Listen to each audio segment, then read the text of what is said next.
welcome to the show. Thanks for joining us today. Thanks for having me. Aaron, I have to ask. So I saw your website, Aaron the Beast, and I have to know, where did this name come from? How did that come about? Oh gosh, The Beast doesn't sound like one of those nicknames that you get. That's not thrown around lightly. no, that's probably true. Well, when I first started CrossFit in Minnesota, where I'm from, the box that I was at, it was actually one of the other girls at the box just started calling me that all the time. And then it just caught on. And so the nickname comes from my original box that I started CrossFit at back home. And then when I started revamping my business and stuff like that and became an location independent practitioner, my business consulting team was like, we have to use that. We have to do something with it. So I kind of I was very leery about signing on to that name, for my brand, but people remember it. So I guess that's the important thing. And that's Absolutely. There you go. Yeah, we had a guy on one time, and he said, I'm smart enough to know when somebody gives you a cool nickname that you have to run with it. Yeah, exactly. Yeah. So Aaron, how would you describe exactly what you do? So I'm a certified natural healthcare practitioner. Basically, I work in functional medicine. So I'm looking at getting to the root cause of health conditions. So I don't, cover up symptoms or anything like that. And everything that I do is all, natural, I guess, and is the best way to describe it. So I'm not using drugs or synthetic, anything like that when I'm making recommendations to my clients and things like that. I'm doing the majority of their programming is going to be diet, and then I do some supplementation and things like that. And then everything that I do for each client is all run off of their unique biochemistry. So we're going to run a whole gamut of panels, food sensitivity panels, hormonal panels, toxicity panels, all that good stuff, so we can figure out exactly what's working and what's off within each individual client, and then formulate their program from there. So it's all customized to each individual. Now, was it a personal journey that led you down this road? Yeah, kind of. I feel like I've always just been kind of attuned to listening to my body and trying to do things as naturally and holistically as possible.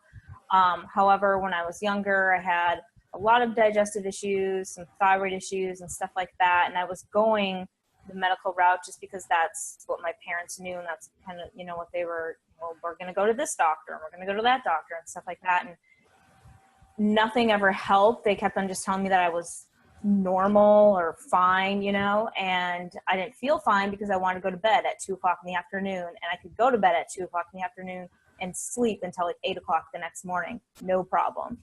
So obviously there's something wrong. That's not normal.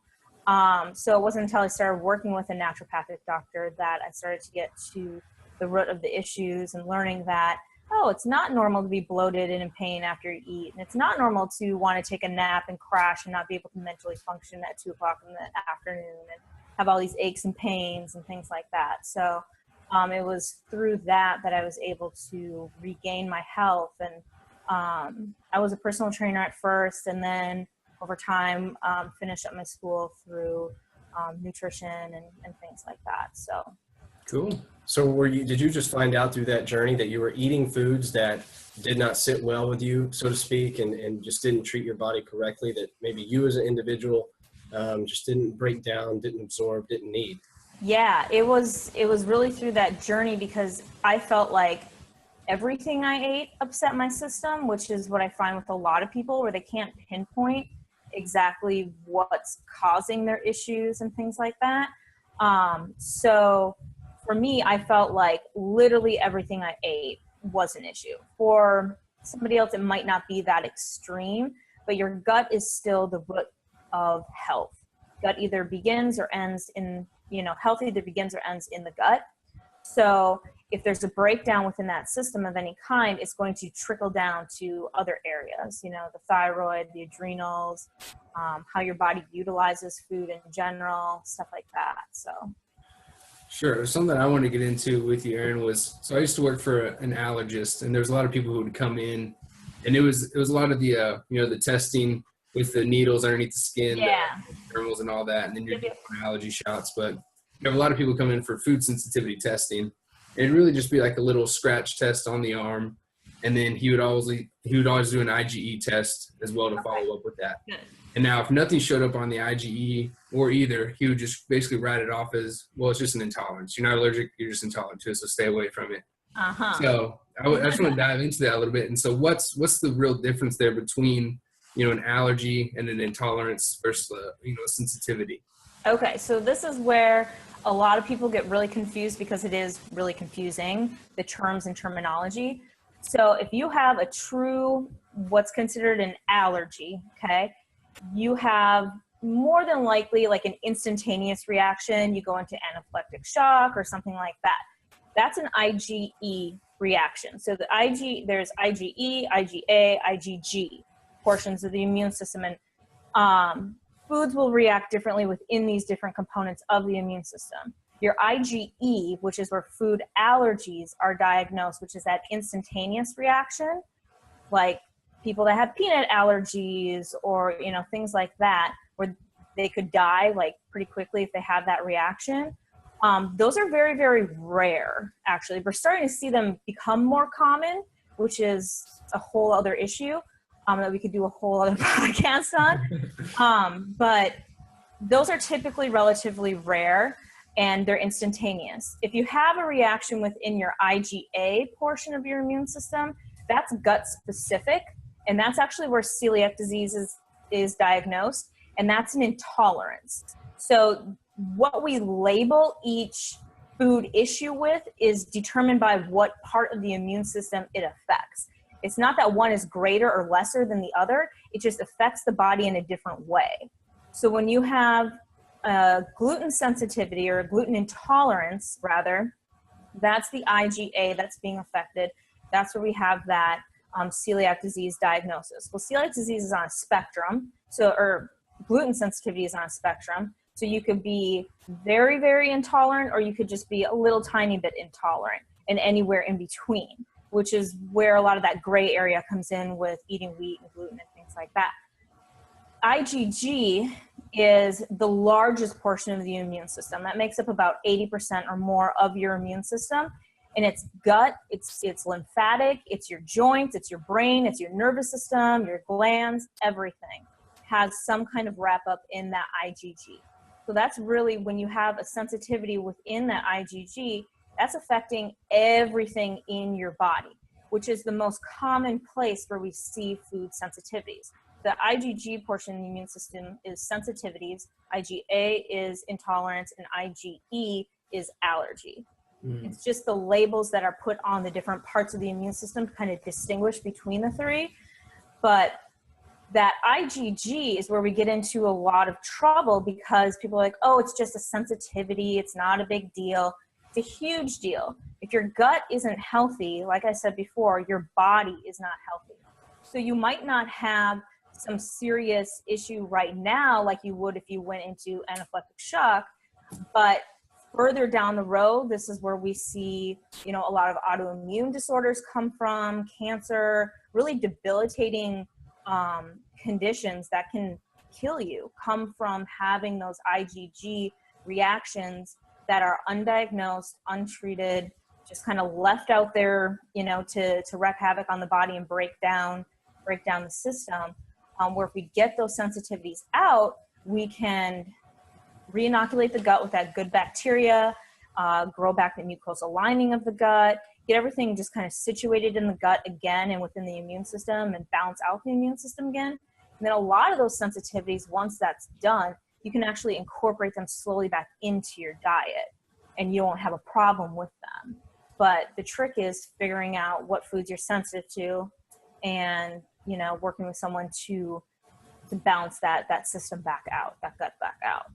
Yeah, Erin, you brought up gluten, so I'd love to highlight that a little bit because that's such a big topic these days. It is, yeah. It's highlighted on every food, or not highlighted for that matter. And, we hear a lot, Jake and I, like, oh, I don't need to avoid gluten, I'm not celiac.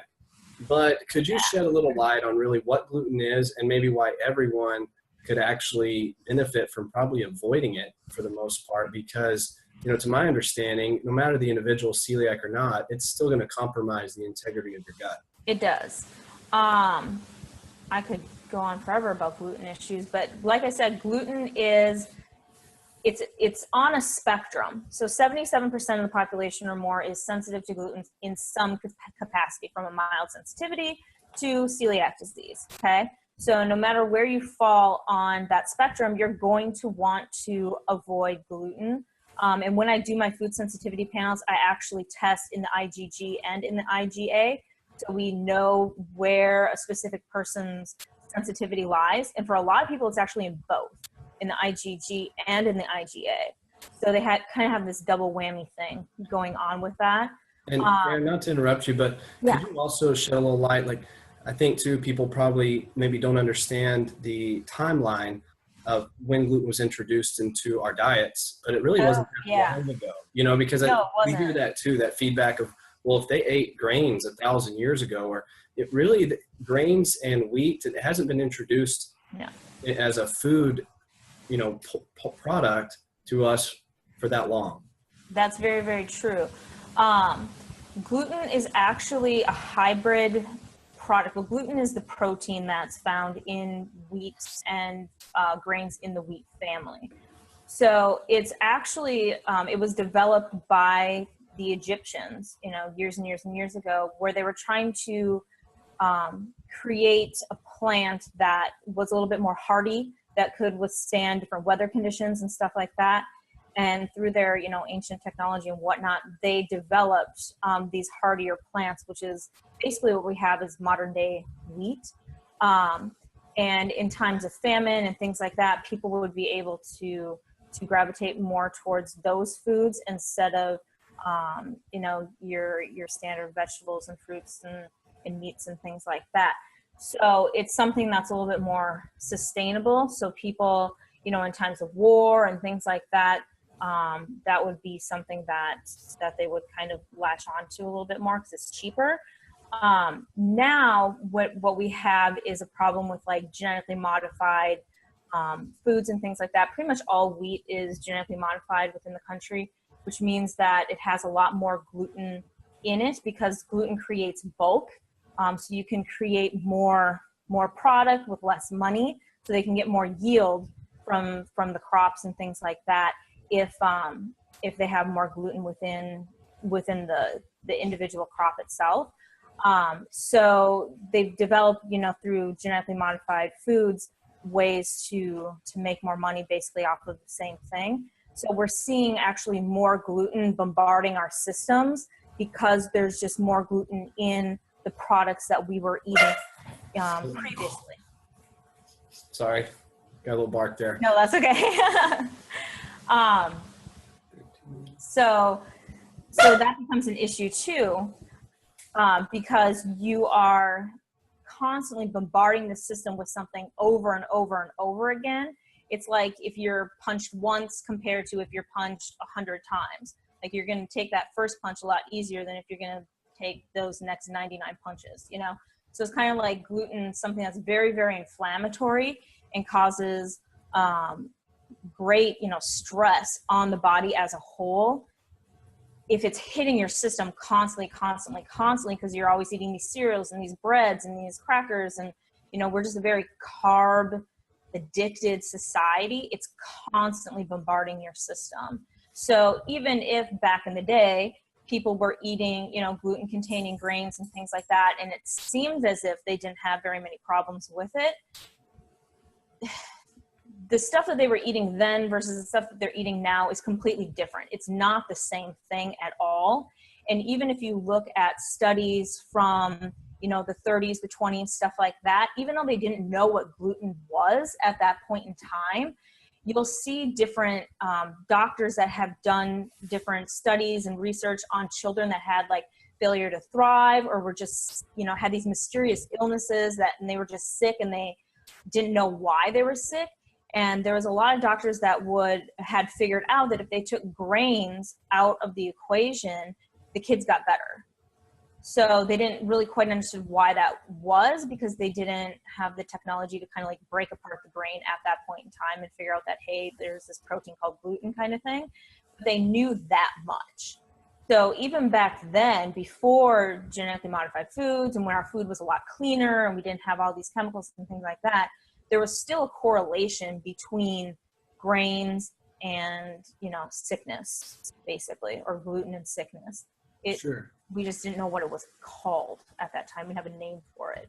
Yeah, that kind of leads me down my next question, which we can just stay along the lines of gluten and gluten sensitivities, but how much of that is, you know, genetics versus our environment, the status of the food that we're taking in?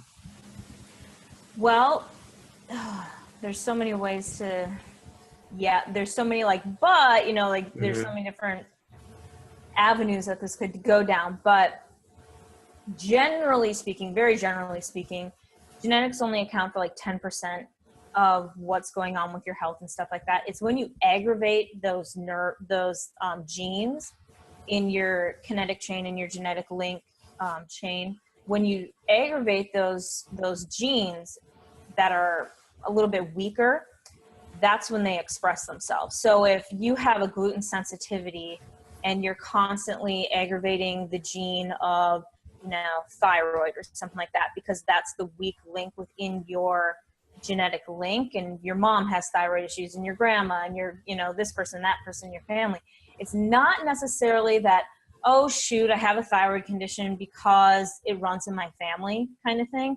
It could be that so many people in your family just have a sensitivity to gluten and the thyroid is the weak link, and so that's why they have all these thyroid issues.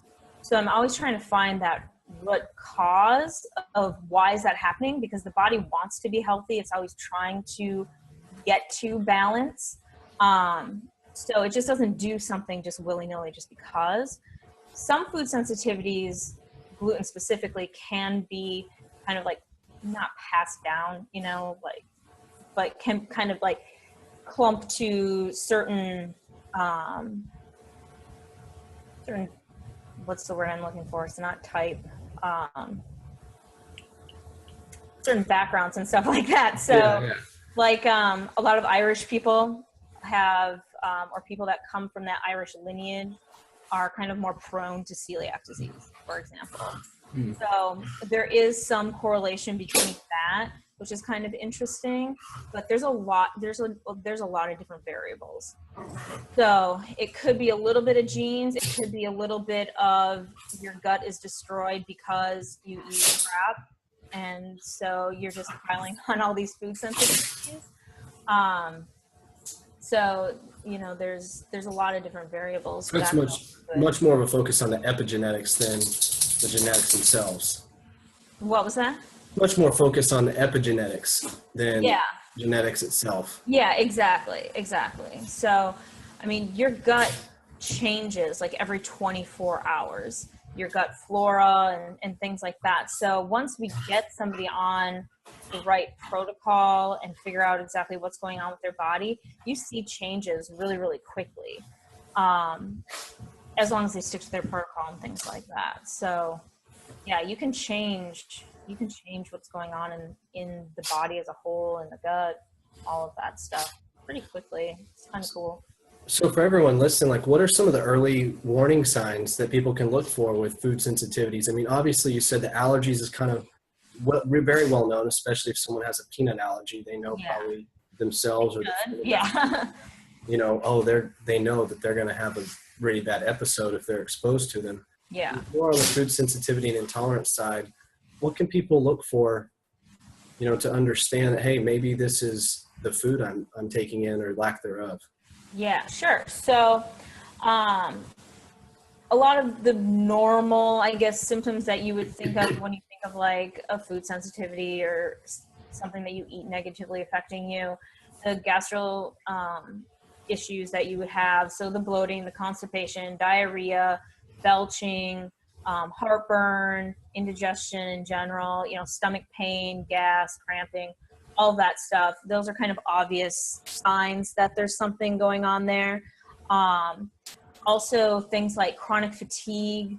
If you've been diagnosed with an autoimmune disease, there's most definitely food sensitivities going on, because that's one of the issues that always leads to an autoimmune disease. There's a lot of food sensitivities.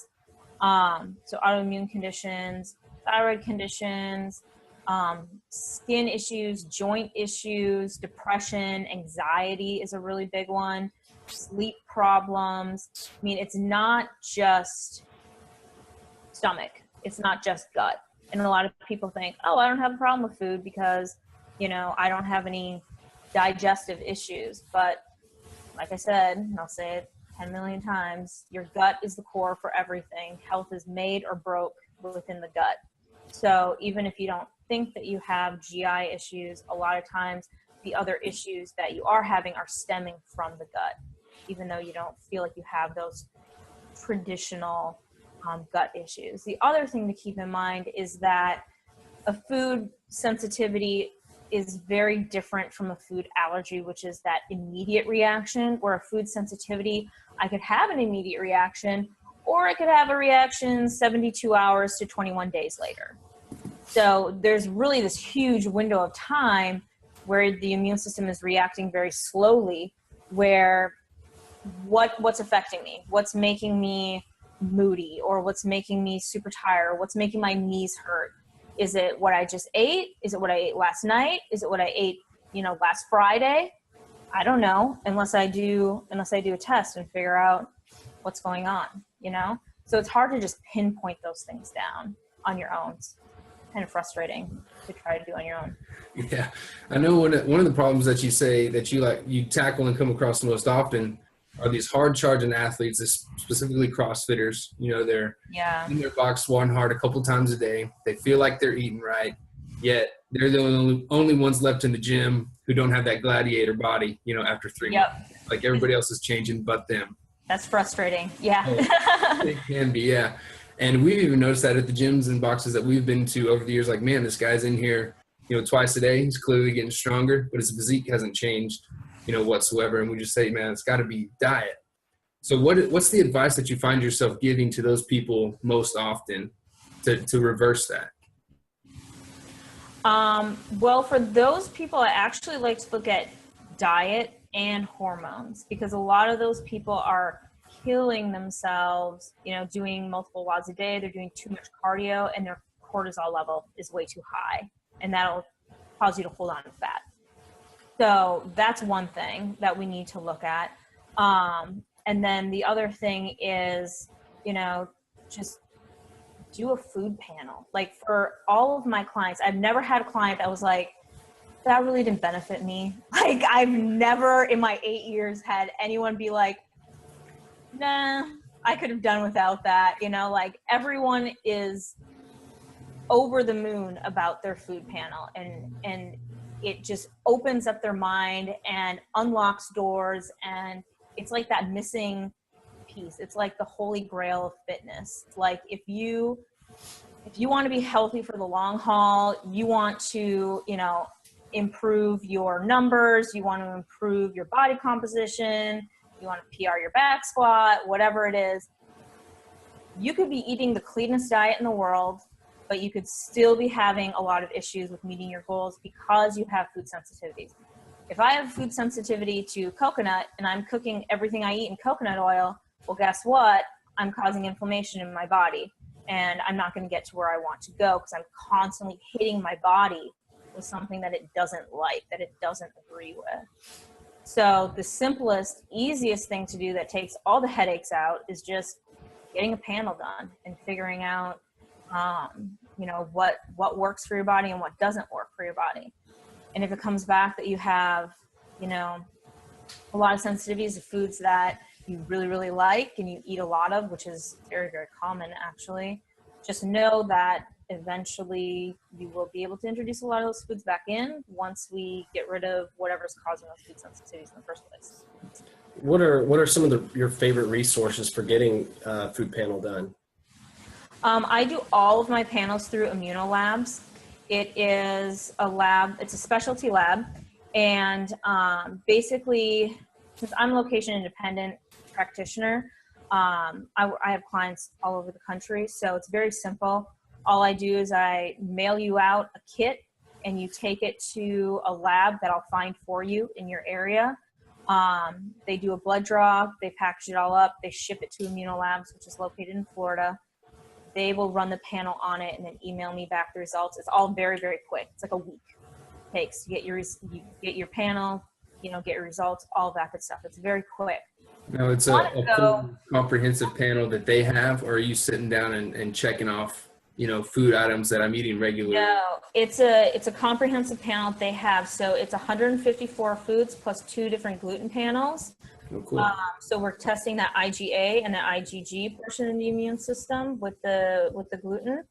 And it's most commonly eaten foods is basically what they're testing. So there's not like a lot of obscure, weird things on there that nobody's eating or anything like that. It's all common foods that we eat every single day, kind of things. And they're a specialty lab, so they only deal with food sensitivities.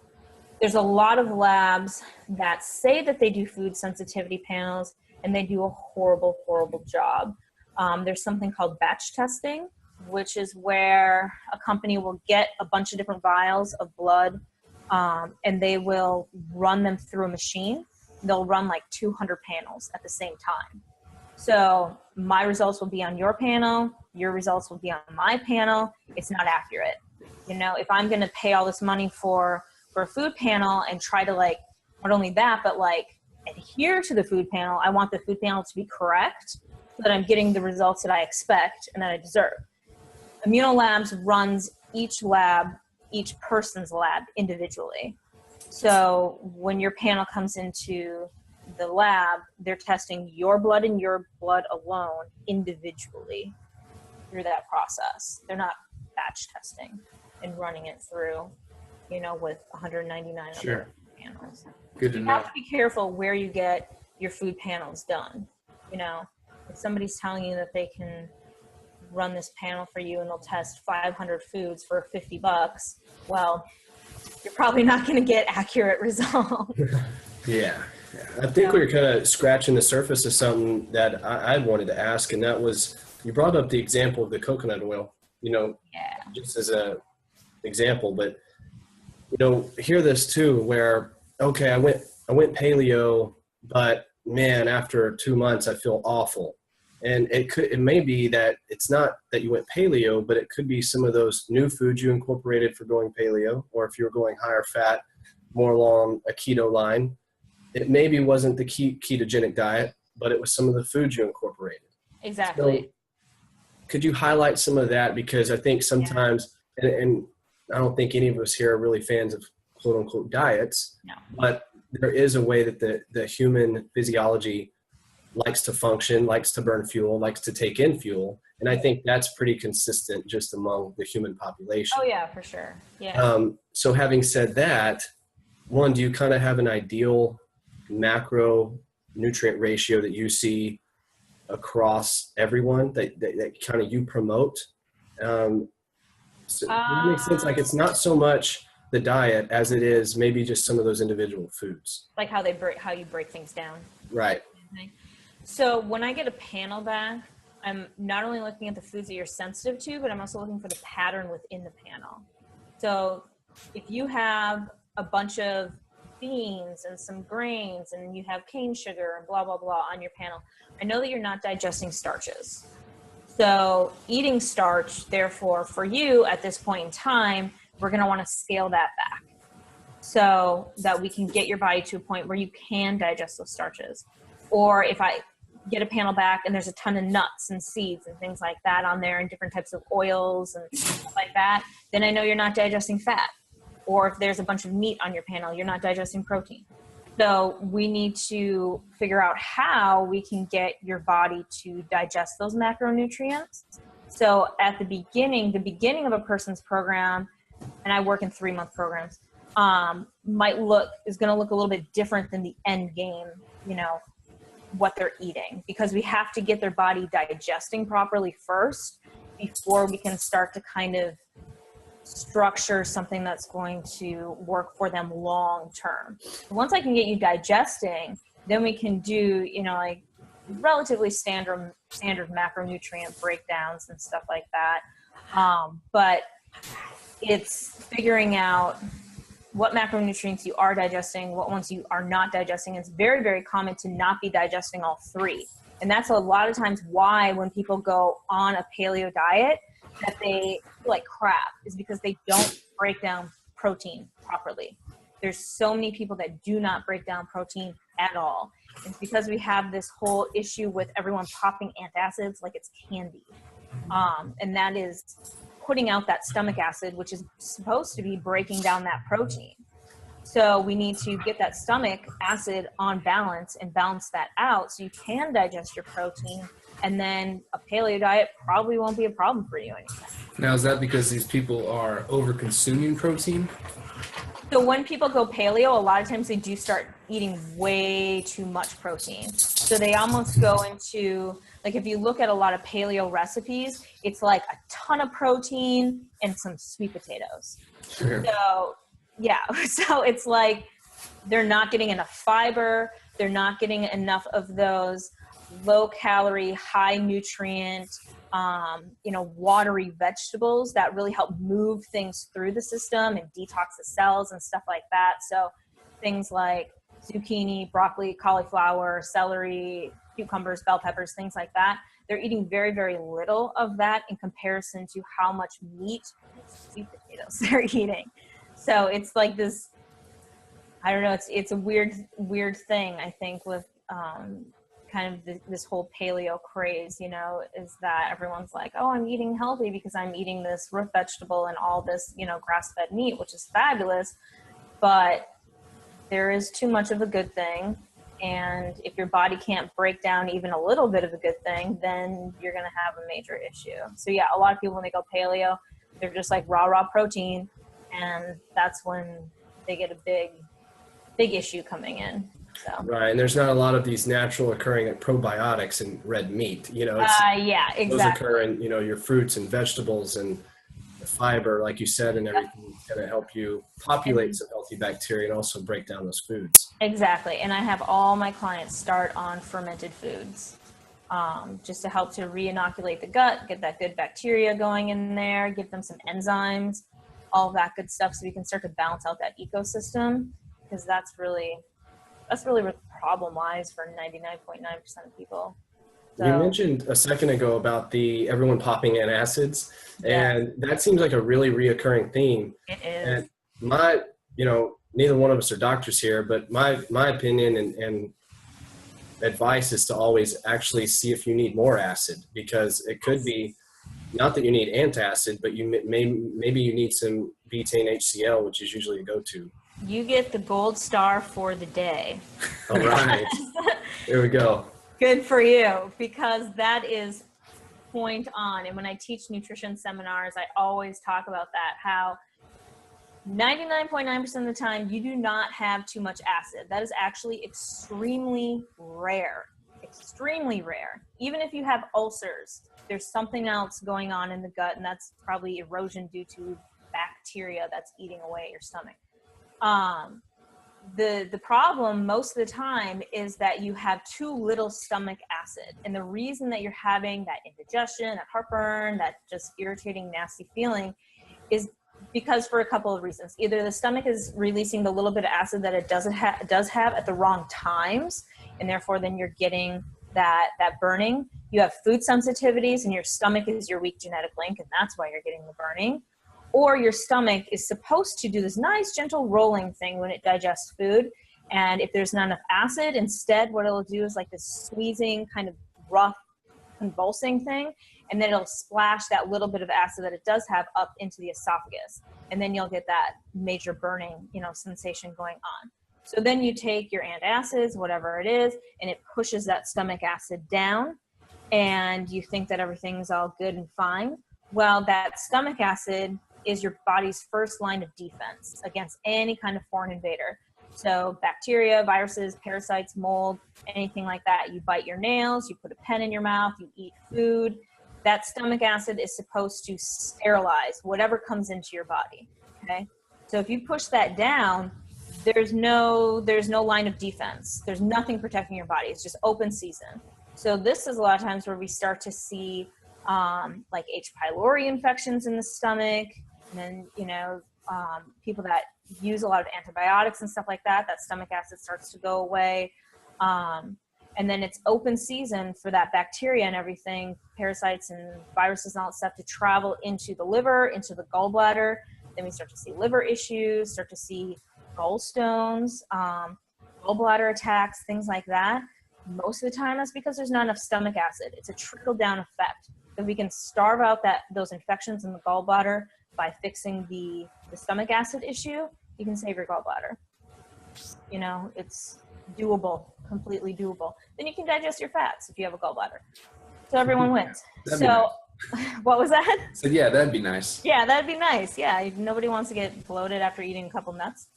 So also if that stomach acid is not on point, then you're allowing food that's not completely turned into chyme, which is just basically like liquid, what your stomach is supposed to do.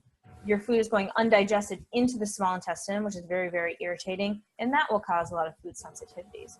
So people that have been on antacids for a long time usually have a lot of food sensitivities, could have something called leaky gut, which is basically gut permeability, where the lining of the intestine is very, very thin, and the immune system is just basically attacking everything and anything because it thinks everything is a foreign invader, because your gut's not digesting properly. So a lot of issues come up from popping antacids and from not having a balanced stomach acid. Now, I know that natural stomach acid can decrease with age, that natural production. Do you recommend that you know, at a certain age, people start taking some like betaine HCl with their food? No. Okay. I always recommend that if you think that you have hydrochloric acid, like a stomach acid issue, that you talk to a practitioner and you don't just start popping HCl, because you can cause a lot of damage. Exactly. In that, because not all pills are created the same, not all supplements are created the same, as you guys know very, very well. So you could have, you know, one HCl product that has 500 milligrams of HCl in it and is very, very strong and potent, and your body is absorbing all 500 milligrams of that. And then you could have another product that is 250 milligrams and it's scrap basically, and your body is only absorbing like 100 milligrams of that. Well, if your body's used to taking that, getting that 100 milligram, and then all of a sudden you switch over to this brand that has that 500 milligrams of the good stuff, you could be just screwing up your stomach royally. So you want to make sure that you're working with a practitioner that knows how to pace HCl therapy and knows what the signs are when you need to start backing off of the HCl, because eventually you should be able to wake that stomach acid up and rebalance that stomach enough where you can get off of the HCl and you don't need it anymore. Or you might only need it every once in a while for certain occasions or whatever. But it's definitely something that you do not want to go willy-nilly just pop in HCl. Stop it. No, I mean, I see that a lot where people just go out and buy some, and I'm like, no, don't like just start popping pills. Like, No, be kind of cautious here. Yeah, America's answer to everything. Especially with something like stomach acid. I mean, that's acid. Yeah. Like, it'll burn a hole through your hand if you pour it on your skin. Like, that's not good. You don't want to be taking too much of that. That's crazy. Well, let's. I want to switch gears here a little bit. There's another kind of a movement and craze out there that I've seen a lot of people latching onto. It's kind of gaining some traffic, and that's intermittent fasting. Oh God, I knew you were going to say that too. Really? Wow, yeah. You're good. You're good.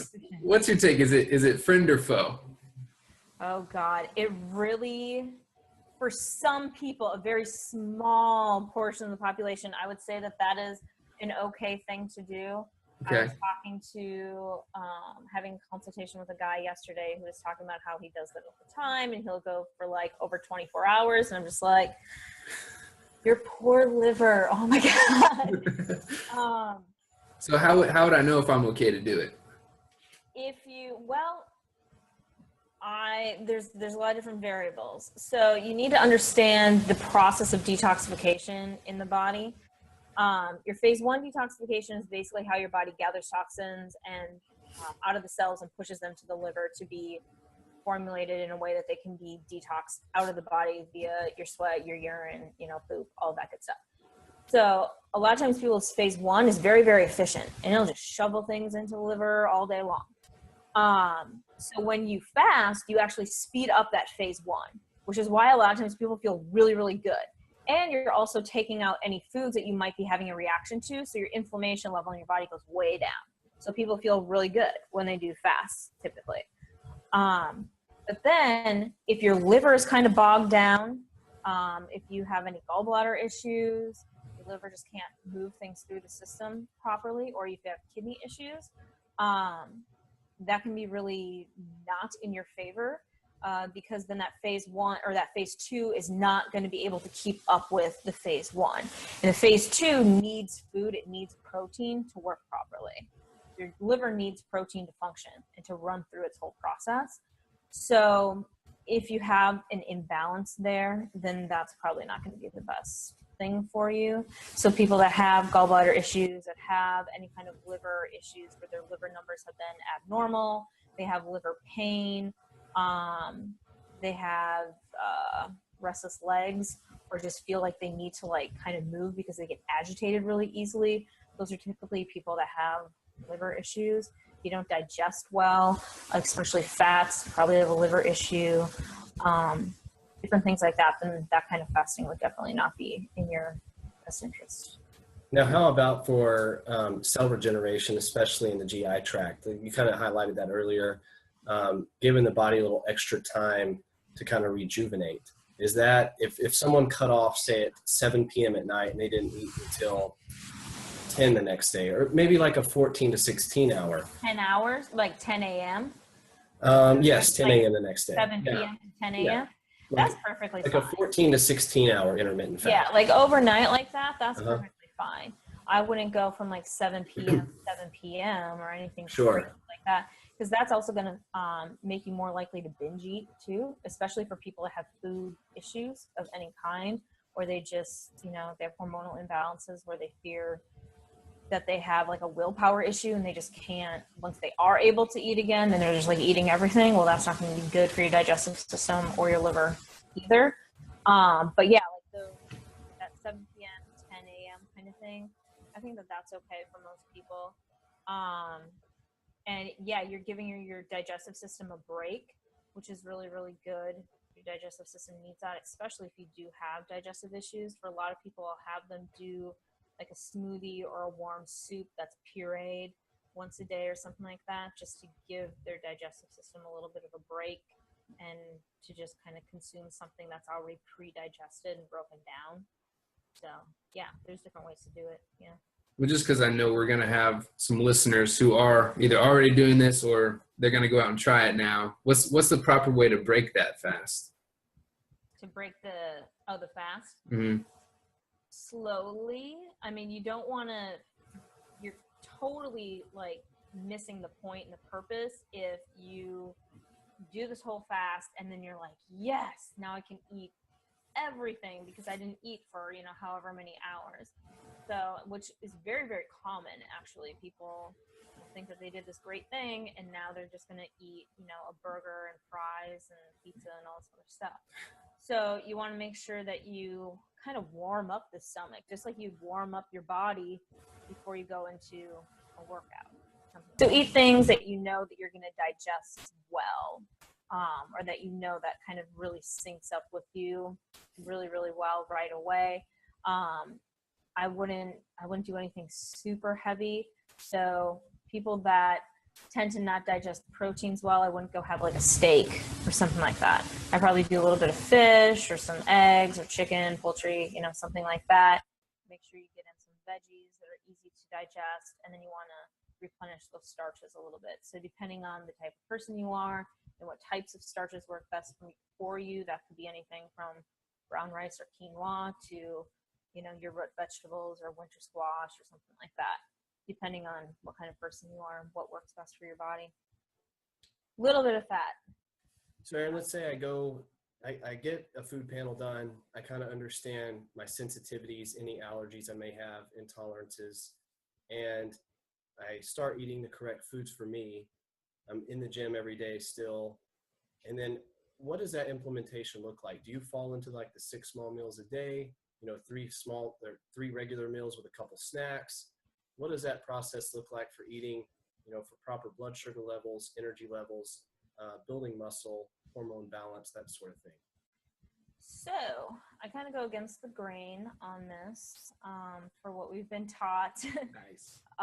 For the last, you know, since the late 80s on eating every 5 to 6, or, you know, eating your 5 to 6 small meals throughout the day, every 3 to 4 hours, all that stuff. I go completely against the grain on that. There's a hormone called leptin that is made in your fat cells that talks directly to the brain, that tells the brain whether there is enough fat in storage or whether you need to start, you know, so you can start burning fat, or whether you need to hang on to some fat. So that leptin, oftentimes we become leptin resistant, and the brain is not getting the message that there's enough fat in storage. And so the brain keeps on telling the body to hang on to fat. It keeps on telling you that if you're hungry, that you need to eat, things like that. So a lot of people that start a diet every Monday, they're like, all right, I'm getting on track. Here we go. Those people are typically very, very leptin resistant. So the brain is not picking up that signal, kind of thing. One of the ways to keep your body leptin resistant and to also give yourself diabetes is to eat every 3 to 4 hours, because that leptin has a life cycle and it wants to have this nice little flow, this ebb and flow throughout the body. So if I eat, that's hour 0, okay, then my leptin, or my insulin level, is gonna come up, or it should, okay, and then it's gonna come back, it's gonna hit its peak, and then it's gonna come back down, or it should come back down to its baseline, okay, around 4 hours later. Then my glycogen should be released from the liver and head on the way up, okay, when that insulin level comes back down to balance. That insulin wants to put things away. It wants to hold on to things. And then your glycogen wants to burn things. And that allows your liver to go through its workout that it needs to have in order to run efficiently and do the 500 different things that your liver does for your body.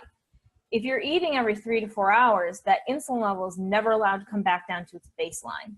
So it's always being shot up, up, up, up.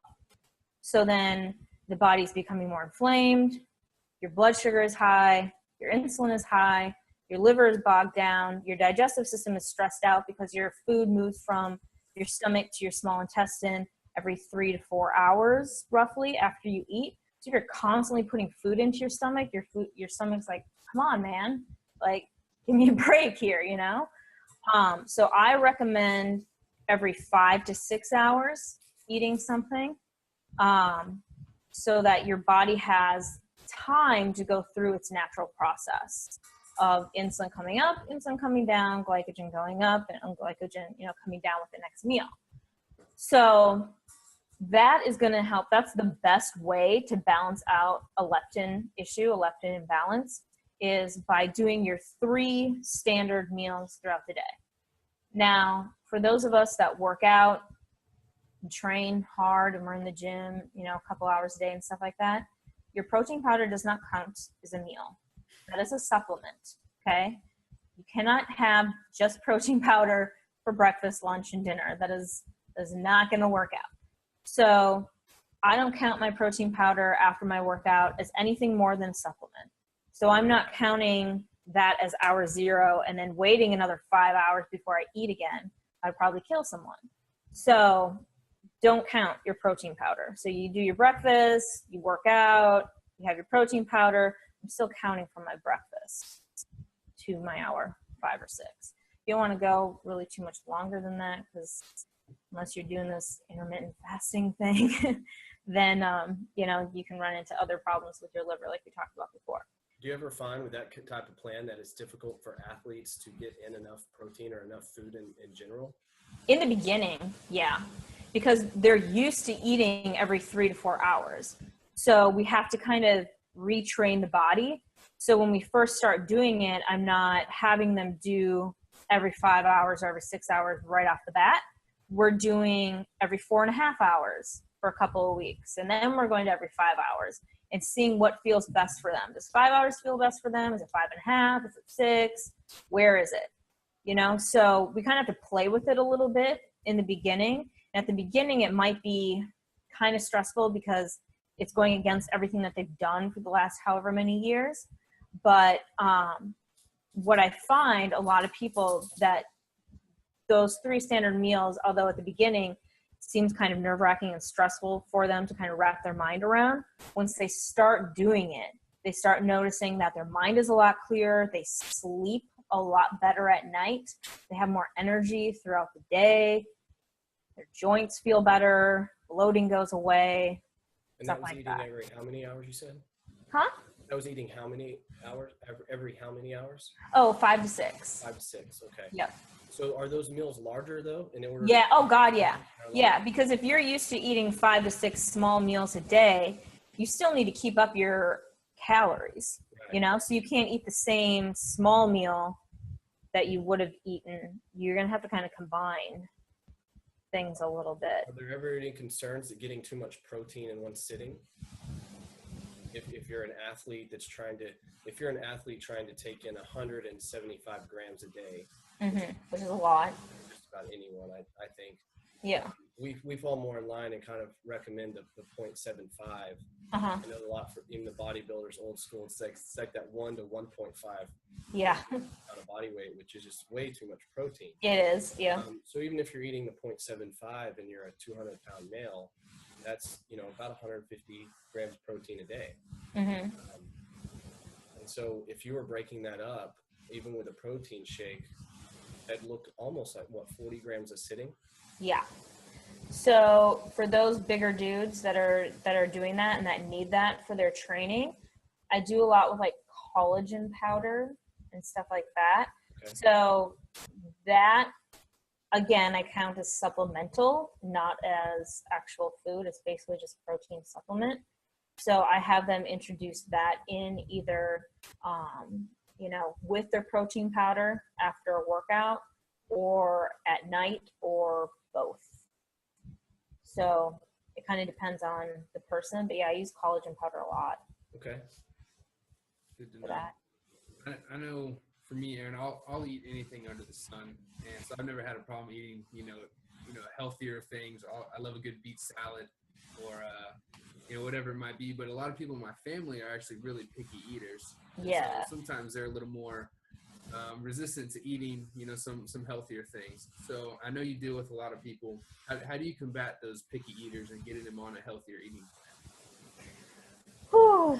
There's a lot of different ways to do that, and some people are more stubborn than others. But your palate will change over time, and I don't feel like you can ever say, I don't like broccoli or whatever it is until you've tried broccoli a couple of different ways, because you might just not like it raw and, plain, but you might like it roasted. Who knows? So I'm always trying to find different ways to have people try different things. And then I also have a Pinterest food board that I save new recipes to every single day. Like I'm pinning different recipes, and all of my clients have access to that board. And so they can go on there and they can see, a lot of times people are picky because they've had certain foods a certain way and they know that they don't like it. But there's this whole other world out there of food preparation outside of like the standard, meat and potatoes American way of, what we all grew up with of, making stuff. So once they start to kind of dabble into that a little bit, most people are able to find that they do like a lot of different foods if they're prepared in different ways. They just have to find the ways that it works best for them to prepare things. And then again, your palate changes over time, in a relatively short amount of time.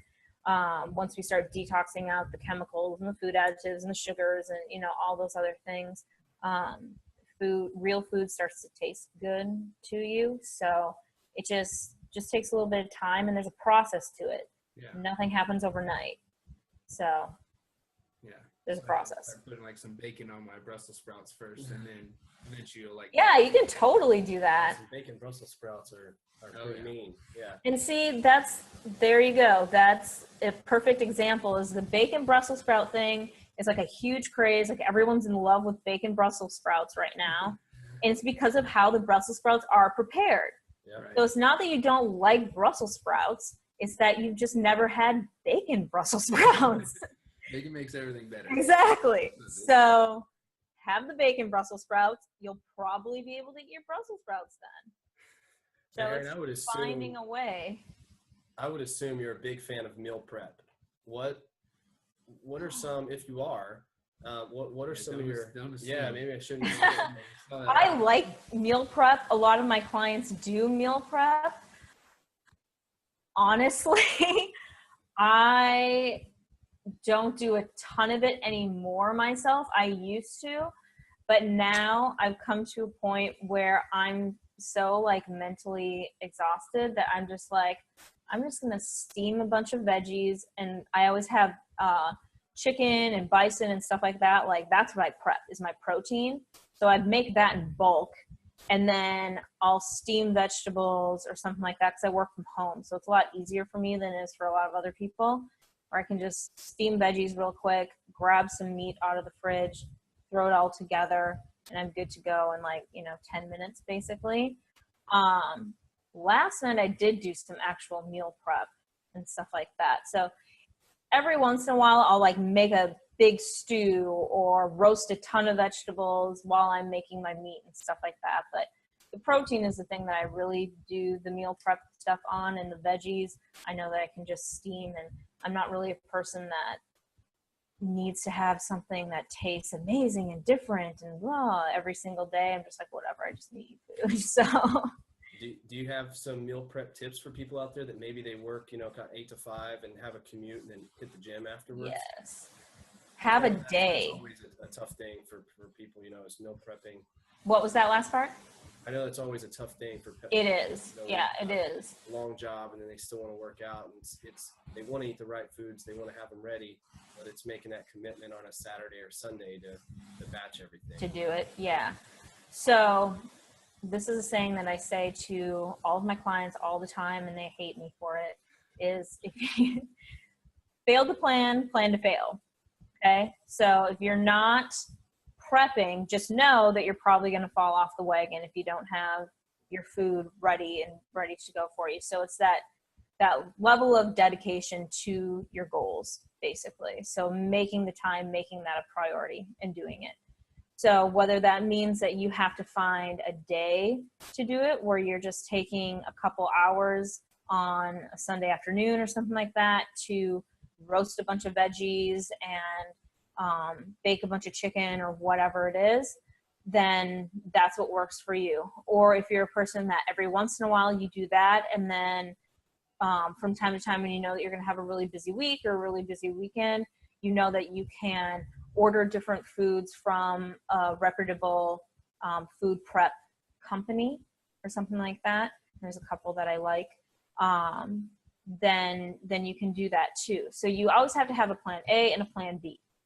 So am I going to have time to do all this meal prep stuff? Yes or no? If no, then I need to resort to my plan B so I can still stay on track with my goals and what I'm trying to do and stuff like that. And your stuff doesn't have to be fancy. Like everyone thinks that they have to take 10 hours to do all this food prep stuff. It doesn't have to be like that, If you have good herbs and seasonings and things like that you can put on your veggies and your different dishes and stuff like that can transform your food.